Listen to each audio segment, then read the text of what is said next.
If you want to bring in 2, 5, 10, or 50 new clients this month or this quarter, today I'm going to walk you through my 5-step game plan to help you to make that a reality. If you're frustrated because you feel stuck at your current revenue level, maybe you're really overwhelmed by all of the information out there and you don't know where to focus and you just lack clarity on what to do next, this video is for you. This game plan, these 5 steps, are what I've discovered after going from a freelancer earning $400 per project to now building my agency persuasion experience and achieving 7 figures, $1 million in under 2 years. It all comes down to this planning phase. So it's what I do every single quarter to make sure I hit my next revenue goal. And it's what I'm teaching people in our coaching program, the Agency Revenue Accelerator. And team, don't worry about taking notes. I got you. At the end of the video, I'll show you how you can get access to our revenue planning worksheet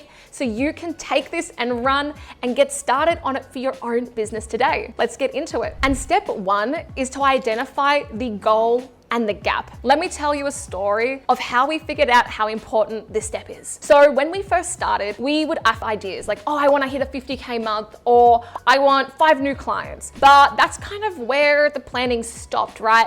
And what I realized was we didn't actually have goals. We had dreams and ideas, but they were not a clearly defined goal and objective that we wanted to hit. We were working really hard in our business, still are, but when we first started, just on the wrong things. We were doing what the gurus were telling us to do. Get your butt out there and work harder. We were working 14-hour days, 7 days a week, doing anything and everything we thought was important to get the results. But what we started to realize was we had a really low ROE, return on energy. One day we sat down to figure out, what are we earning per hour? We've just quit our nice, shiny 6-figure jobs, me and my partner who started the agency. I wonder what we're earning now, because we were bringing in a lot of money. We did about $500,000 in our first year. But when we went to work it out, what was our hourly take home? Guess what it ended up being? About $8 an hour. And that is about what I used to earn when I was a trainee at KFC when I was 14. As you can imagine, that didn't excite me very much. So we started thinking about this return on energy. And what we realized was this, that when it comes to the business, there's inputs, outputs, and outcomes. Basically, it's garbage in, garbage out. Now, because we weren't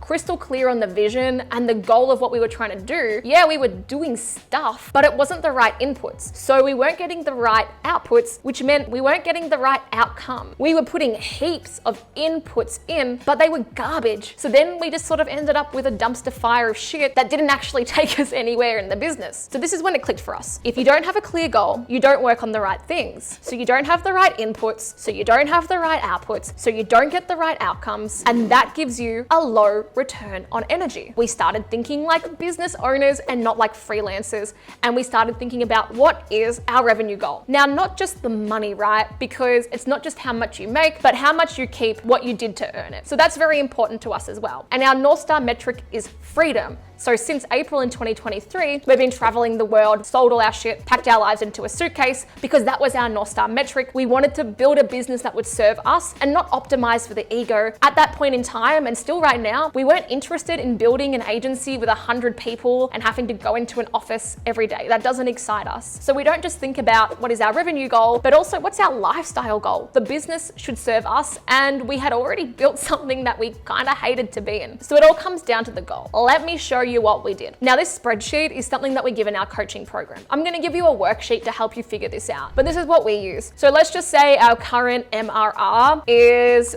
$50,000. But in the next 90 days, because we work in 90-day sprints, we want to get to $70,000. Now, that's a gap of $20,000, right? Let's say our retainer is a bit less. Maybe more common is $2,000. Our retainer is $2,000, and this is where we want to get to.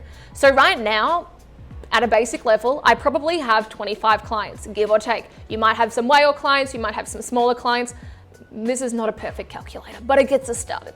Okay, where I want to be is 10. So I have a gap a 35, so I have a gap of 10, right? And I can see here my ARR will go from 600K to 840K, and that's my gap. The point of this is that I'm starting to understand my numbers. Most people never do this. So this is important because it's gonna lead into step 2, but right now we're identifying the goal. For this obviously doesn't take into project fees and it doesn't take into account churn, but whatever. Now I know I need to get 10 clients over the next quarter.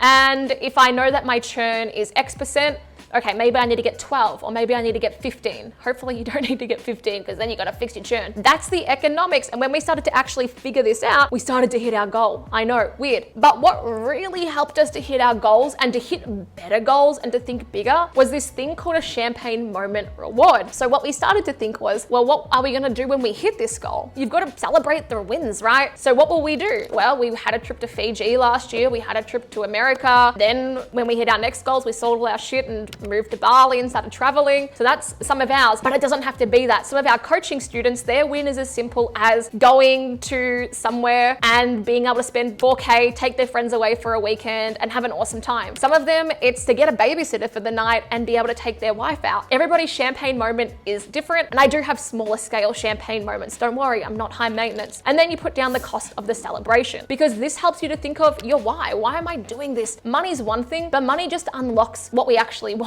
Freedom, cool experiences, and to be able to get the things that we want in life. Now we move into step 2, which is to reverse engineer the goals. Most people have never done this. Even if you've got your goal, they never reverse engineer what it's gonna take to get there. They don't know their numbers, and what gets measured gets improved. What I do now is I go, okay, I want 10 new clients. And why doesn't this say leads? Because I don't want leads. I want buyers. I want money in the bank. And again, I've worked with like 500 different clients, coached maybe hundreds or more, and people always think they want more leads. And you'll see in any of my marketing, because I know that's the bullseye of the market, the conversation I'm entering, I'm always like, hey, you want more leads? Cool, let's get leads. But that's actually not what people want. They want buyers. And that's why we lead with buyers. Now let's work out our sales metrics. So at the moment, my baseline is maybe 70% show up for the call. We can start to see this leads number change, right? And out of those 70%, I'm pretty good at them being a good fit because I've got my lead channels down pat, so 80%. And out of that 80%, I'm pretty likely to send out a proposal. I'm actually pretty okay at closing. There's room for improvement. Let's say it's 40%. Okay, and now I know to hit my 10 clients, I probably need 64 leads. But what's 64 divided by 3 months? Let me ask the internet. 64 divided by 3, 21.33 leads. I didn't know that before. And then breaking that down into weeks, that's about 5 leads a week. And so what most people do wrong is they think they need 30 to 100 qualified appointments every single week. I can't think of anything worse than having to talk to that many people. I cancel about 50% of our sales calls because they're not a good fit and I don't want to talk to them. I give them value, I'll give them other things, but why would I talk to them? I don't think I can help them. And I definitely don't want to talk to 30 or 100 of them. I want high quality leads. We can talk more about that on this video. Let's see if I take you on a side quest there. Total booked calls, 64. But because we know our numbers, we can start to play with this. What if we can improve our show up rate? What if I actually can send out more proposals because I'm better at sales? What if then I can close more?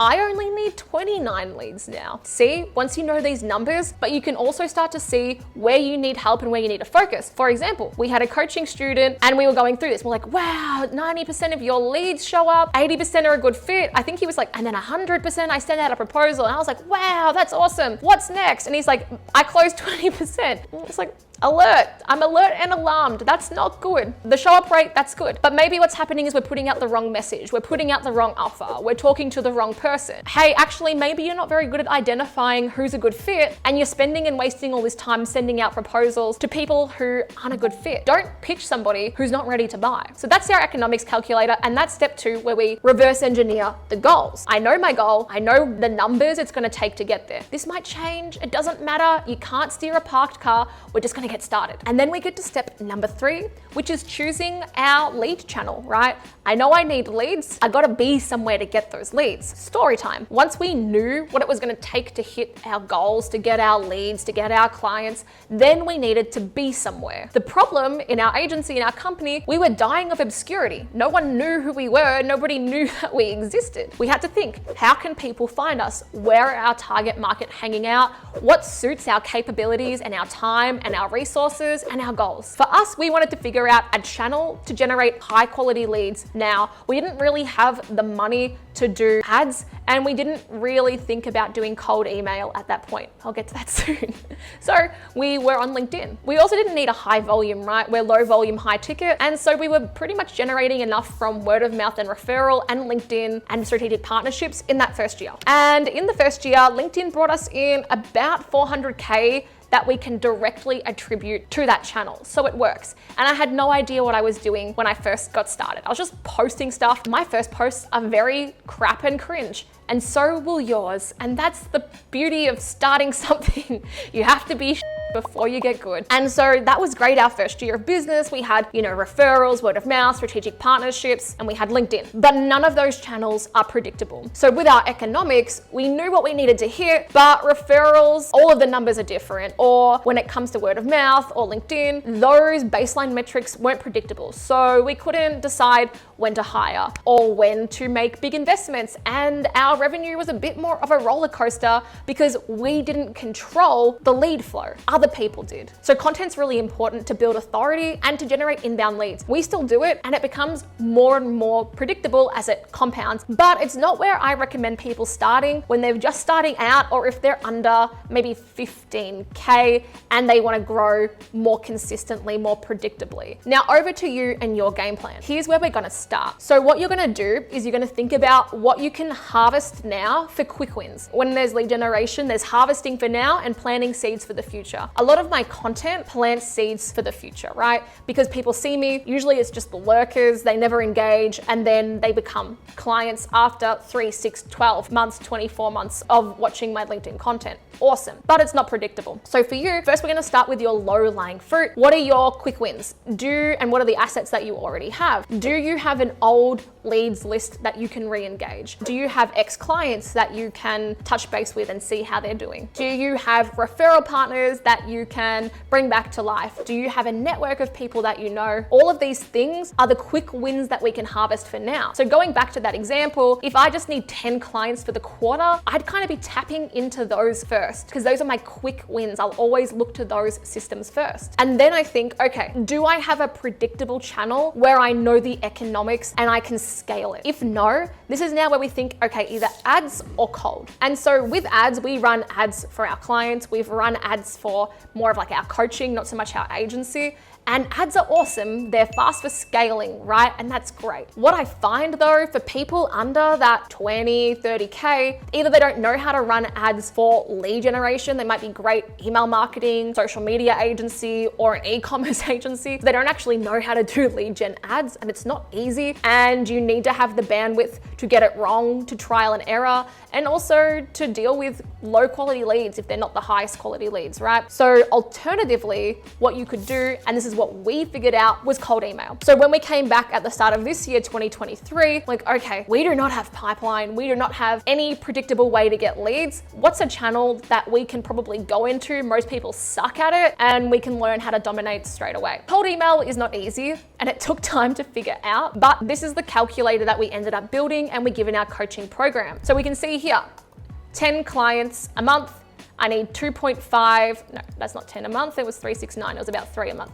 I need a few legs and a few arms. Let's call it 1 a week. And so if we just leave everything as is in here, what I wanna show you is this. Ideally, this is built out because your response rate should be higher than 8% even, but I can start to see the economics. That's all I want to show you here, right? And I can start to break down the weekly activity that I need to be doing. Inputs, outputs, outcomes. Nobody thinks about what are the inputs to get the outputs to get the outcomes. And then what you can start to do is, if you're not getting the outcomes, are you putting enough of the inputs in?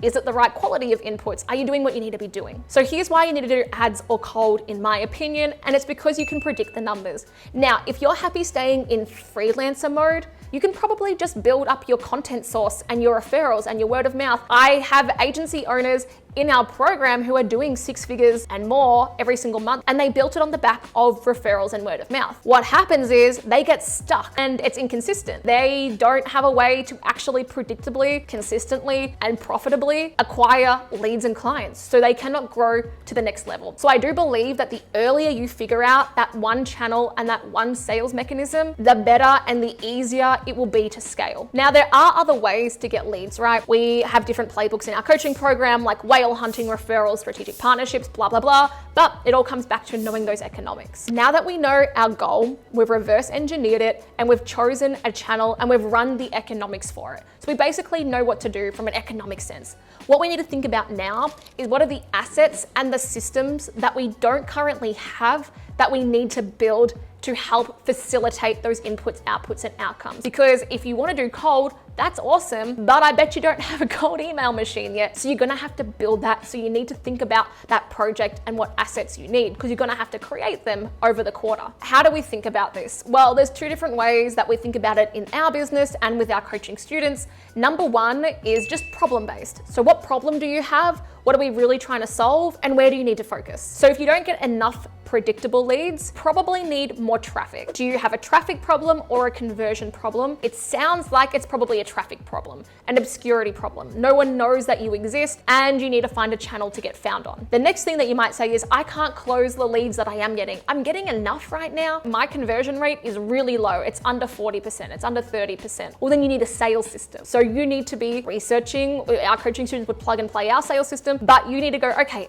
do I need a new proposal, new scripts, call them flows? Do I need new emails? What do I need? How can I close more? Because then you can do more with the existing leads you're already getting in, right? You don't need more leads, you need to close more of them. The next problem might be, I can't retain clients. So I only need so many more leads and sales because I can't retain the ones that I'm doing. So that's where you would work on the retention of your business. Or you might be saying, I get enough leads, I get heaps of leads, but they're low quality. You need to work on your authority building, your messaging, your offers in the market. This is kind of how we start to think, where do I need to focus? Because when you break it down into these 90-day game plans, you can do anything, but not everything. So you need to have authority building. You need to have your lead generation systems. You need your sales systems. You need your retention systems and all of these other things in the business, but you can't focus on them all at once. So you need to figure out what is the biggest bottleneck or the biggest leverage point in the business for you to focus on now. Now up on the screen, I'm just going to quickly show you this, right?